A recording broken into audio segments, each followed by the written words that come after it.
Suportado ng PAOK ang total ban sa online gambling. Pero kung isusulong daw ito, tama lang na manguna ang mga nasa gobyerno.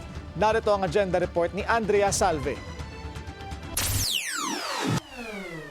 Suportado ni Presidential Anti-Organized Crime Commission Chief Gilbert Cruz ang mga panukalang batas kontra online gambling. Pero naniniwala siyang para epektibo itong mapatupad, mauna munang dumistansya ang mga elected official sa pagsusugal sa kanilang mga cellphone.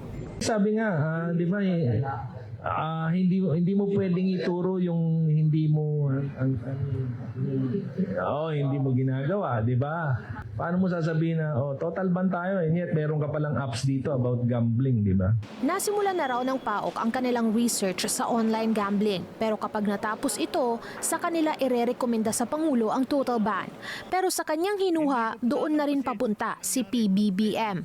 Sa mga natatanggap na reports ng PAOK, madalas daw ay mula sa mga magulang at asawa. It's now becoming a family issue or a family problem kasi ang nagre-report hindi mismo yung nagsusugal yung family. Dagdag pa ni Yuse Cruz, kung ang direksyon daw ng online gambling ay total ban, handa ang ahensya na tumulong para tuluyan itong masumpo. Para sa agenda, Andrea Salve, Billionaire News Channel.